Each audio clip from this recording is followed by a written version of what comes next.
안녕하세요. Riding on the Korean wave. Welcome to Thursday's edition of The Culture Wave. I'm Kwon-soa in Seoul.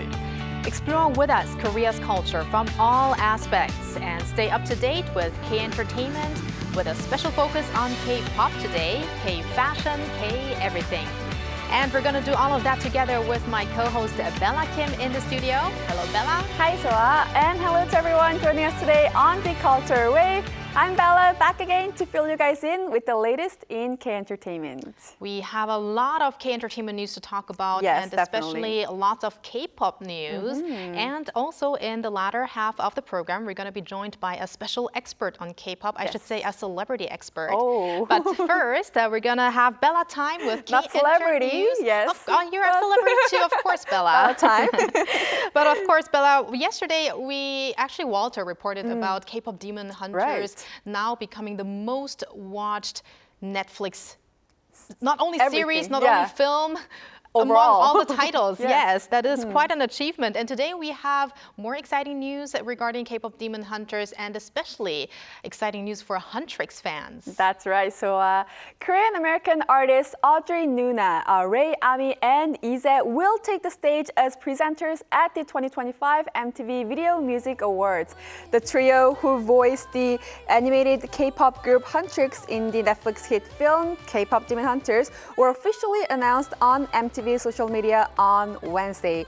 Audrey Nuna voices Mira, Ize plays Rumi, and Ray Ami brings Zoe to life. And together they performed several standout tracks from the film, including Golden, How It's Done, and Takedown. The 2025 MTV VMAs will be held at UBS Arena in New York.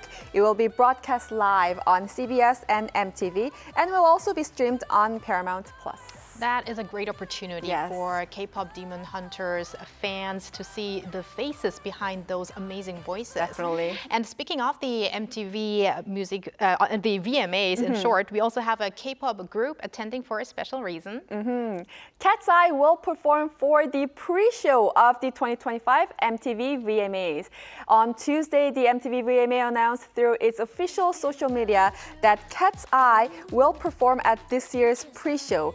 Previously, big names including Ariana Grande, Cardi B, Nicki Minaj, and Rihanna have performed at the pre-show.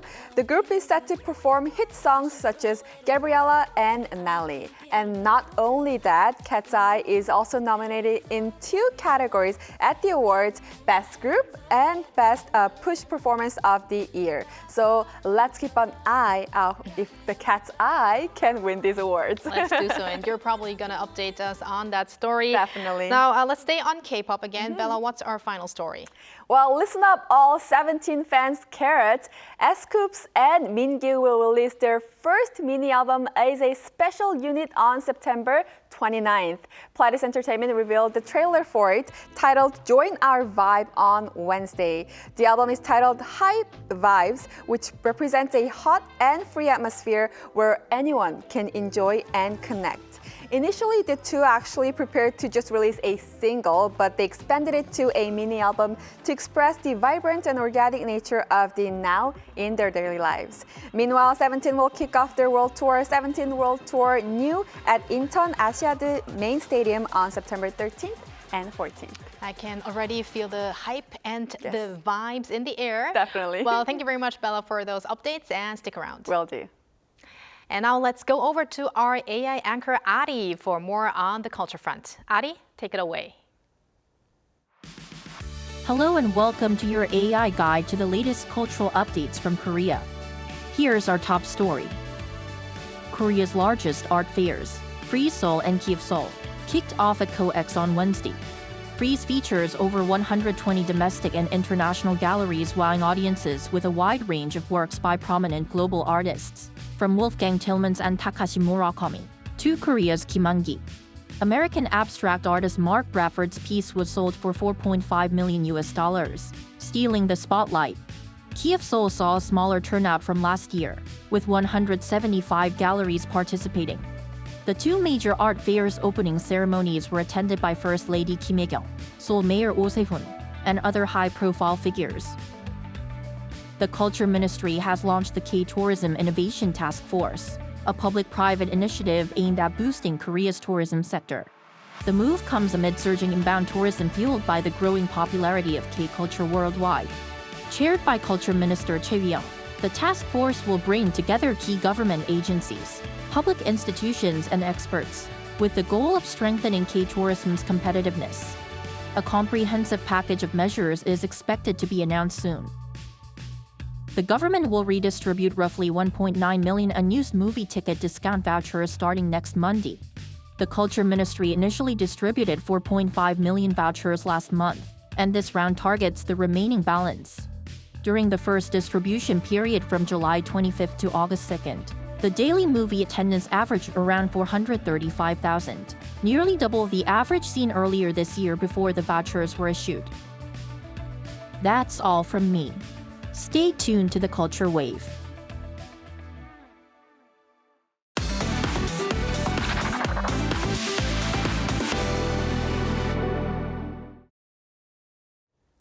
Let's now turn to K-fashion. Seoul Fashion Week is back, and the catwalk this time around has been extended across the capital city. Our news features reporter Park Hyo-bin was at one of the venues that turned into a unique runway. Fashion, stars, and a runway by the palace walls. Seoul Fashion Week is back for its 2026 spring-summer season, offering a glimpse of the trends that will shape styles in the coming year. Marking its 25th anniversary, this year's event goes beyond the traditional venue at Dongdaemun Design Plaza, spreading across the entire city of Seoul. And the week began right here along the stone walls of Deoksugung Palace with a striking opening show by Anderson Bell. I've always followed Anderson Bell, and since the show is held here along the Deoksugung Palace walls, I was really excited to come.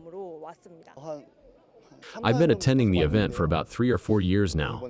I didn't want to miss it this time either. The runway today is what I'm looking forward to most, especially because it's a brand I've always liked. Before the runway began, the area around the palace was already filled with stars and fans alike. On the photo wall, big names like Tomorrow by Together's HUNTR, Hearts to Hearts Ian and Tsiu, and IVE's Gaeul drew the crowds. Once the opening runway show kicked off, Anderson Bell unveiled its 2026 spring-summer collection under the theme Soft Clash. The pieces highlighted unexpected color matches, layered silhouettes that looked effortless yet calculated, and deconstructed details with a worn edge. And Deoksugung Palace is not the only iconic location to serve as a backdrop. Throughout the week, 27 Korean designer brands take turns presenting their collections at Seoul landmarks, including the Oil Tank Culture Park, HUNTR Temple, and of course, Dongdaemun Design Plaza. Adding a global touch, Berlin Fashion Week also joined Seoul Fashion Week for the first time, showcasing its official Berlin showroom. The event runs until this Sunday, turning Seoul into a global fashion city. Park Hyo-bin, Arirang News.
On August 20th, Arirang TV hosted a special program titled K-pop: The Next Chapter, which explored the South Korean government's cultural policy direction with President Lee Jae-myung himself. Now today, we want to delve into the current status and future prospects for K-pop, which still makes up a large portion of the global K-wave trend. And we're going to do that with music critic Kim Youngdae, who happened to be one of the 6 panel members of that special show last month and is joining us in the studio today. Welcome, Youngdae. Hi, Youngdae. Hello, nice to meet you. Wow, it's been a while. Yeah. Last time we met on Arirang Radio, Right, but the right. first time on the Culture Wave. Yeah, at the time it was very casual. Oh. Yeah. You can be Today's casual pretty today casual as too. well. Yeah, yes. sure. It feels still unreal. You said my name right next to President Lee Jae-myung. Right. Yeah, it's unreal. I can imagine. Anyway, yeah. And I mean, I have to also mention that when the Culture Wave launched, I immediately thought of you having a K-pop expert, Oh, and thank you. especially Wow. you, Youngdae. And we did arrange a date, and that's today. But then a couple of weeks ago, I see you on Arirang TV next to the president, next to Twice. Wow. So Yeah. I'm like, wow, is he actually going to make it to our program? So you must be really busy these days. So how have you been? Yeah, I've been pretty busy. You said earlier that a celebrity expert. Yeah. Yes. No. No? Yeah, maybe relatively well-known Of course. expert for music critic. Oh yeah, this is really a fun time, exciting time to talk about culture, especially talk about the culture that I've been enjoying, as Korean since I was a kid. And I've never imagined this kind of thing would happen, especially in this kind of global stage. Right. And, of course, never imagined that, Sony Pictures, Netflix, this global studio, top tier producer would produce something about Korea and Korean music. Yeah, this is surreal. And I checked the Billboard this morning, and you know what? As a music critic, I tend to check this chart, daily chart, weekly chart, weekly. Sounds redundant anyway. And we have 4 songs from the OST, K-pop D100s, on the Yes. top 10. Yeah. And it was first time since I don't know, you guys remember the movie Waiting to Exhale, featuring Whitney Houston? Oh. I think I do remember. We're in the Maybe same not. generation, I'm, right? I'm old enough remembering that. And since Saturday Night Fever, so this soundtrack actually surpassed that record. Wow. So I don't know where to start, but I think it's definitely music. It's the killer. It makes you. Not just it makes you want to watch the movie, but it actually, because I heard you singing earlier Oh. on the studio. Were we?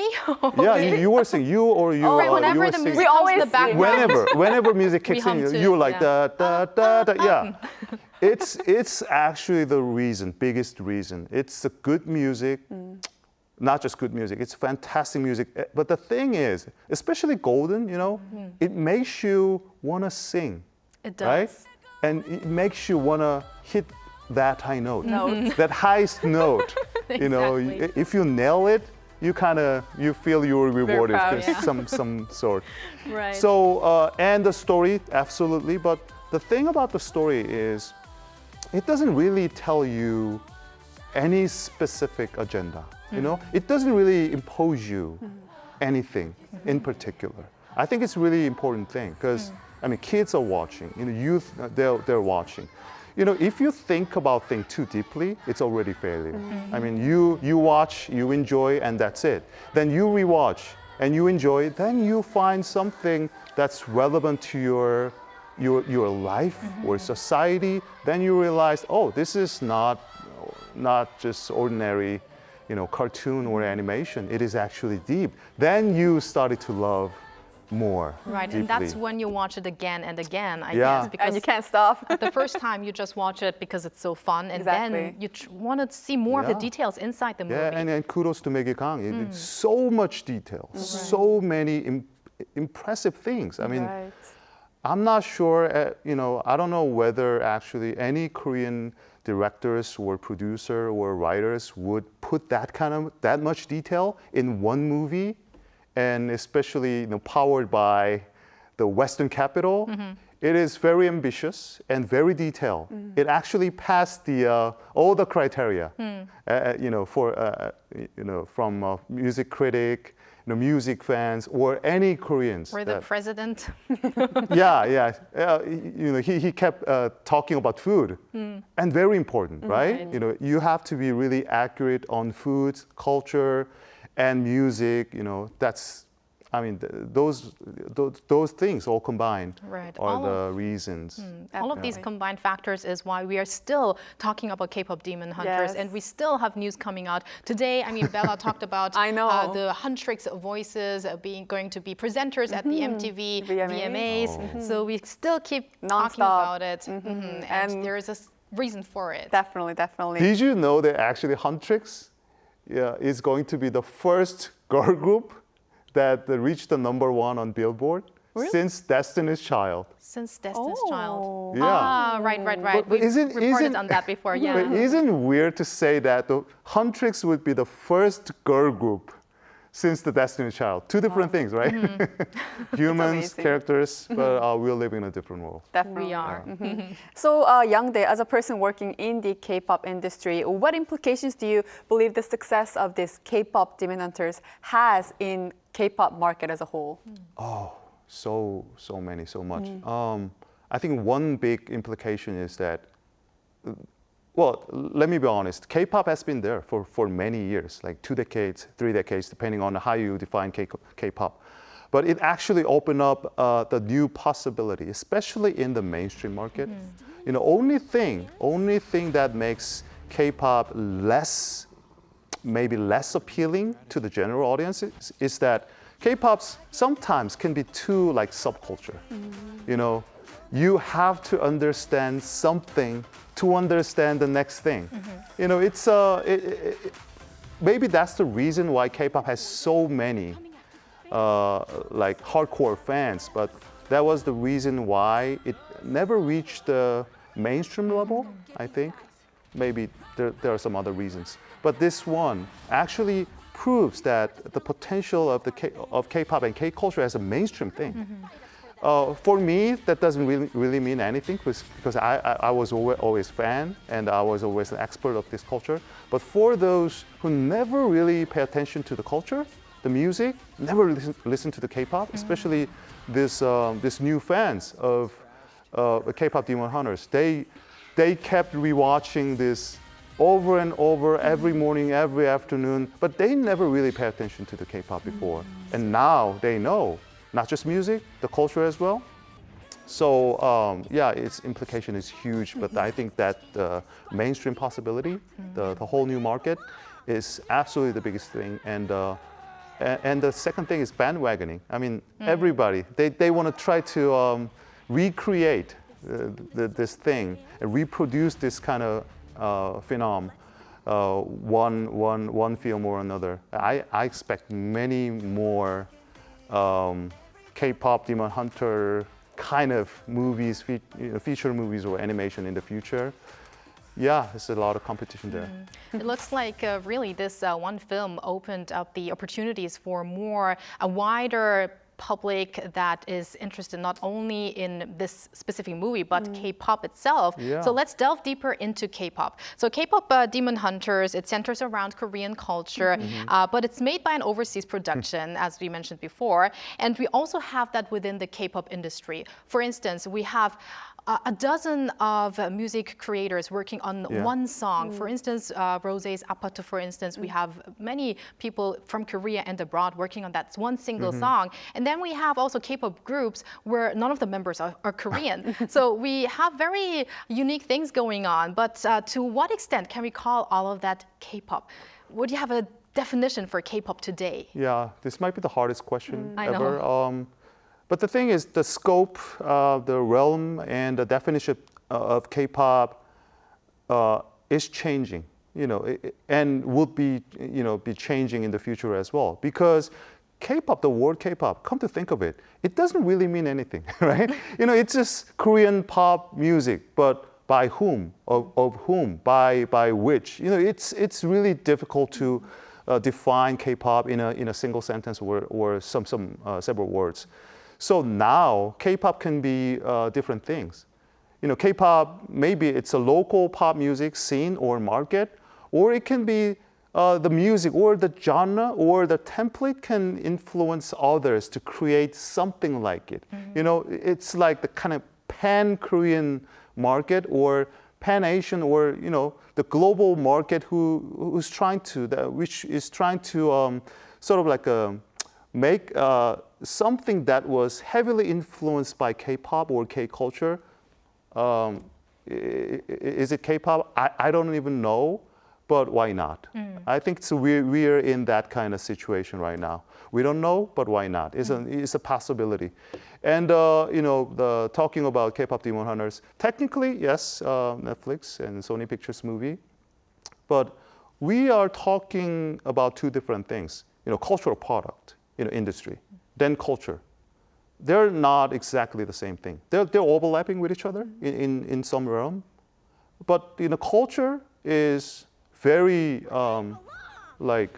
it can be applied to anything. It's very convertible. It is very very malleable, right? And a cultural product is definitely there's a definition of who made it, by whom, which company.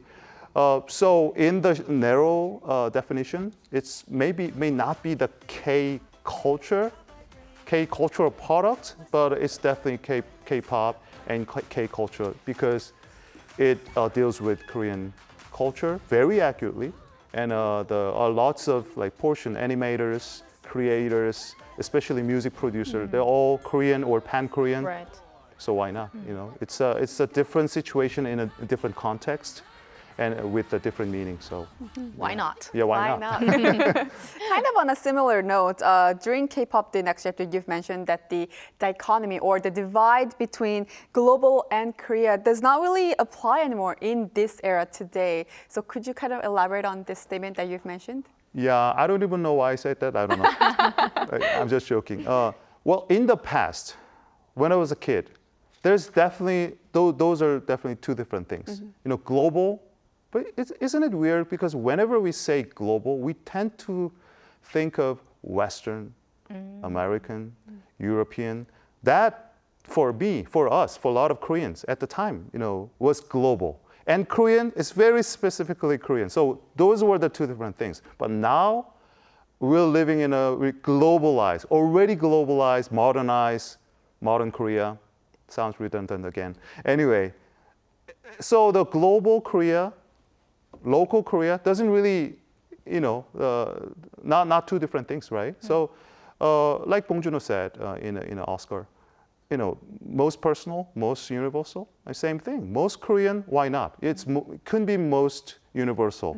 In a right time, in the right moment, definitely. I think the problem, the only thing that we want to know more about this situation is that how we make this momentum, how we make this momentum to be continued in the future.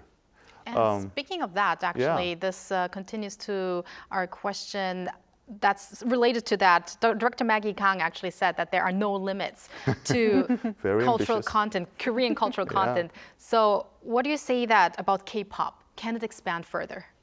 Yeah, I think it's already happening. You mentioned earlier that the K-pop groups which has no Korean members, they're not active in Korean local markets. So, as definition changes, I think the scope and the possibility definitely changes. And now, maybe this sounds dangerous. I think that this is probably the kind of dangerous comment, but if you want this culture to be globalized and universal, we have to face the fact that it cannot be no longer solely Korean. As for a lot of music genres like hip hop, bossa nova, we know the origin, right? But we no longer tend to think of that as a local culture of certain regions of certain culture. It's important historically, but now it's everybody's culture. K-pop's at this point is, slightly moving toward that direction. The problem is that how we manage that, whether we can control that kind of trend. Oftentimes I compare this situation to a lot of other like local cultures. Like, have you watched Buena Vista Social Club? The Cuban music scene, it's absolutely killer. But Cuba never really successfully took advantage of that success of the movie. But in Brazil, it's a different game. I mean, bossa nova. Right now, everybody is listening bossa nova in the spring and in the fall. But talking about money and the company, I believe that American record company had more money than the local Brazilian musician, using bossa nova. But that's not a really important thing here. Bossa nova, has become a global music. And now we can do that with K-pop and Korean culture. I hope so. But in that situation, K-pop is no longer just Korean culture. Right. Yeah. All right. I wish we could talk hours about this topic. And that's all the time we have today. Youngdae, thank you very much for your insights. We hope to have you again soon in the studio to talk more about K-pop and I'll beyond. come back. Thank you, Youngdae. Thank you very much. And thank you, Bella, as always. We're going to see you back here tomorrow. Yes, I'll see you back tomorrow. Thank you for spending the past half an hour with us on the Culture Wave, and please join us again tomorrow on Friday and maybe one day here in Korea.